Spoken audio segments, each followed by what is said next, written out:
immediately see that Eva literally has all clarity in that moment. He can see it in her face. Like she realizes it's not what I think. Like I don't feel what I'm thinking that I'm feeling. So then Eva apparently also, she has a tracker on his phone, which is only appropriate since he tracks her, you know. If we're going to be unhealthy, we're going to put off both feet in.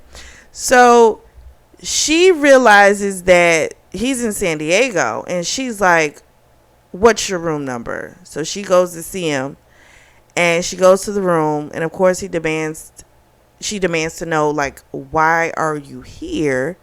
Which he never really answers because he was all turned on by how she looked and of course they fuck. The next day Eva has lunch with Gideon, Carrie, and her dad. And Gideon asks her dad, is it okay for me to pay for the transportation to the wedding? That'll make it a lot easier for you. You can use the private jet to get back, so to make it easier. And the dad agreed because, of course, he was like, he just wants to do whatever makes Eva happy. And Eva realizes that, because normally her dad has more of like a pushback when it comes to like money and stuff like that. But the reason I think he's okay with this is because he knows Gideon does whatever he can to make Eva happy. That's it. That's his reason in life, he feels, is to make that woman happy. Whereas when Stanton does things, it's not really about anybody else. He just wants to make his wife happy. And so being that he loves that woman, Victor does, it makes it a little weird. You know what I mean? And I can understand him having more of a pushback when it comes in that direction. So he agrees. He also tells her, he wants to pay for the wedding. He has 50 grand saved up, and he would like to pay for the wedding. And she says, you know what? We'll make it work. Because she loves seeing her dad happy. And that would make him so extremely happy to know that he was able to do that. Not just contributed like a little drop in what I'm quite sure the mother wants to spend. But to really pay for it. So we'll see how that works out. So they go back to New York. Megumi's back at work, but she looks horrible. So she wants to have lunch with Megumi, and Gideon owns the building, so she wants to use one of his conference rooms so they can have lunch. So she calls Scott, who is Gideon's assistant. So Scott has a standing order. Eva calls, you patch her through. Don't matter what's going on, what meeting I'm in, you put her through. So Scott's going to do that. But she had told Scott, listen, if he's busy, I'll talk to him later. Just give him a note, Well, that's not what happens. Gideon calls, and then she gets upset. And it was pretty much the dumbest argument. Because he's like, no, that's his order. You're your priority. And she's like, no, I don't want to disrupt you. So it was just a stupid back and forth fight they had. The end of result was she got her lunch conference room. That was the end of that. But it was such a back and forth with that. So lunchtime rolls around. Her and Megumi go to one of Gideon's conference rooms. Megumi asked her, have you ever heard of BDSM? And she's like, yeah, I've heard of it. And she's like, but why are you asking me? And Megumi shows her wrists, and they're almost black. They're so dark. So apparently she had done some with the Michael guy. Remember, she broke up with him.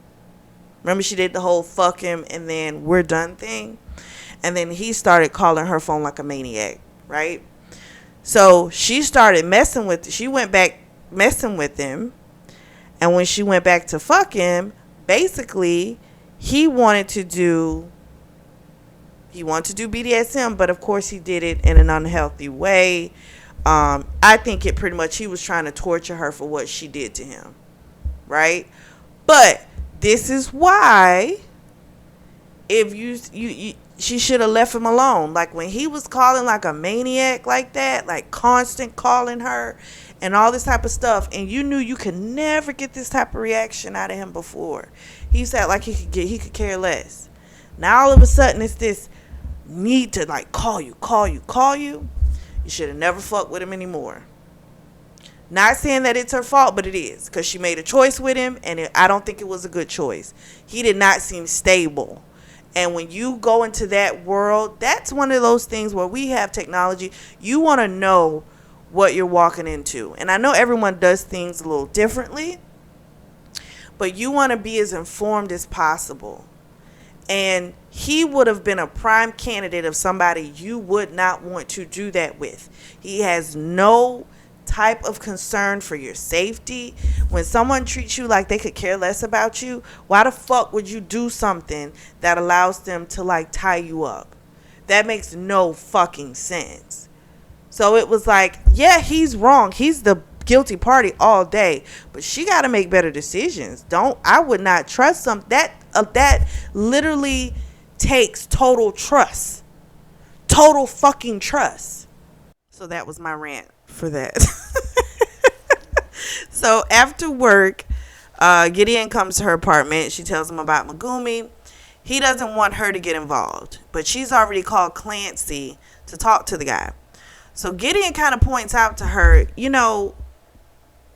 you stay keeping yourself entwined with your mother and your stepfather. You keep saying they're too involved and they're always doing this. But when you need something, you keep using their resources. He said, when you could have easily called me, I would have had Raul do it for you. He works for you. Because you got to remember, they are married. The world may think they're just engaged, but they're married, right? And so I have a person that handles things for me. And that's all you had to do. So that doesn't make sense for you to keep running back to Clancy, putting him involved in stuff when it doesn't have to be that way.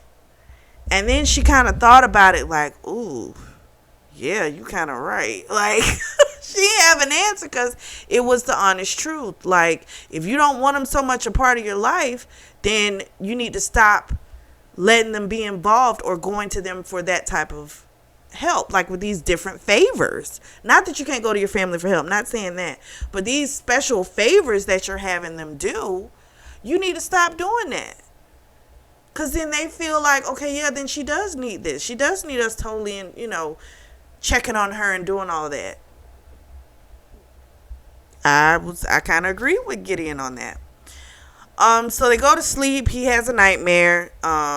She goes in to comfort him, and then of course afterwards he fucks her hard.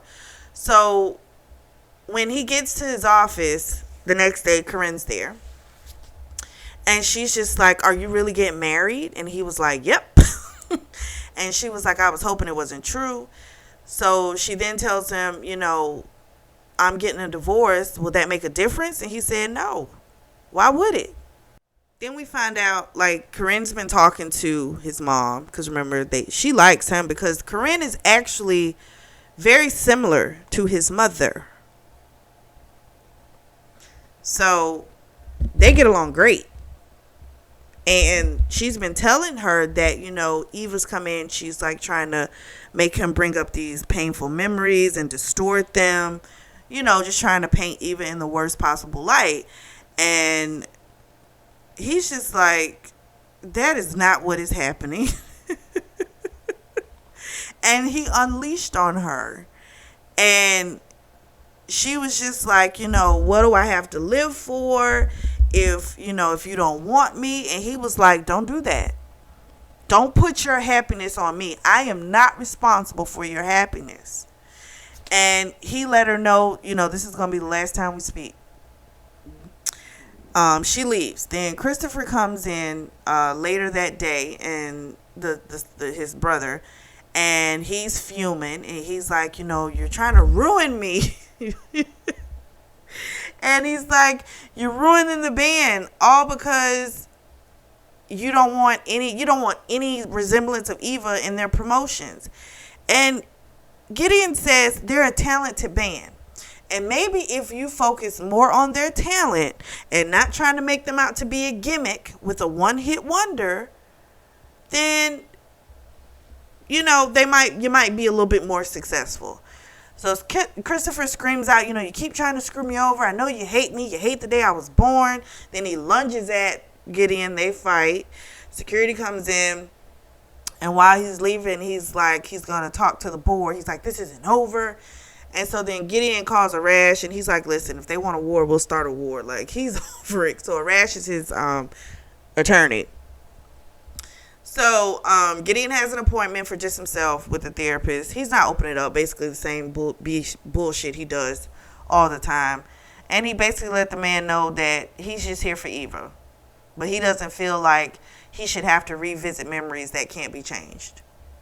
So she gets a call from Shauna the next day. We go back to Eva to do like karaoke. And she thinks, you know what, that might be a fun night for like all the friends to meet. That could work. So she goes to work. She talks to Megumi. Apparently the calls have stopped from the Michael guy now. So that's good. He finally stopped with that because that's the poor thing. Hate to go through that. Even though I'm still mad at her for going back to him. But anyway, I digress.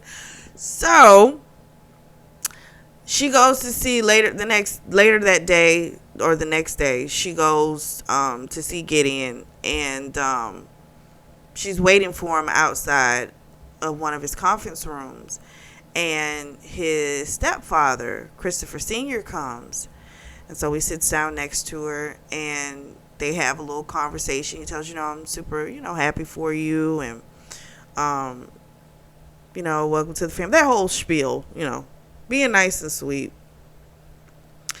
And he even tried to kind of say that Elizabeth is happy, about the addition to the family. But Eva knew that was a whole ass lie. And she was just like, let's just be honest with each other. She is not happy about me. She's like, because I'm forcing her to face things. So Christopher Sr. was just kind of like, what are you talking about? And she was like, Gideon was violated by his rapist. Can't say the other word because we are not trying to get dinged. And she believed everyone else but him. So Christopher Sr. was just like, there's no way she would have done that. She loves her children more than anything. And Eva was like, really looking at him like, oh, he's really playing stupid, right? So she's getting worked up. So Eva unleashes, and she's like, you and your wife are going to apologize to him for all those years of not believing him. And right when she says that, old Gideon comes out. And he calls her name, Eva, And Christopher Sr. is looking like, what is happening? Like, he literally had no fucking clue that this had happened to Gideon. And Gideon was not finna talk about it. He grabbed Eva, took her ass to the elevator, and Christopher Sr. was like calling out to him, but Gideon just closed the damn elevator door. So after that, they had a couples therapy appointment, which is why she was going up, to go see him. And they go to couples therapy. The whole way, he's just kind of looking crazy, but he doesn't say anything. And so she gets out the vehicle, and Gideon's like, I'm not going today. Can't do it. She, of course, she's disappointed. Gideon has a little conversation with Angus, and Angus, was like, basically, you need to go up there, period. And so he goes in the office, and when he gets there, he sees, her flailing hands around, and she's going off. And then when he enters, the doctor tries to talk about the incident that had just occurred. He said that subject is off limits. And then he's like, we can discuss Carrie moving into the apartment and when the renovations are complete and how that could possibly affect us. Calm voice, normal, none. He was not going to that space. He refused to go to that space because you remember what he said. What is the purpose of bringing up something in the past that we can't change? And so that was it. So after they leave from the therapist, she thought, like, they were in the car, and she thought like he was gonna be like super mad, which he is mad. But when he sees her defend him, it turns him on beyond measure, and he immediately wants to like plow her, right? So she keeps trying to get him to open up, and of course he shuts down, and he goes to bed. And he has a whole ass nightmare, which ends with Eva being offed, and that freaks him out. So he goes to Eva, tells her, I'm so sorry, and that he knows he's gonna have to deal with this. So he gets a call from Ireland. She's upset. We find out that the parents, they've been fighting. Her dad left. So that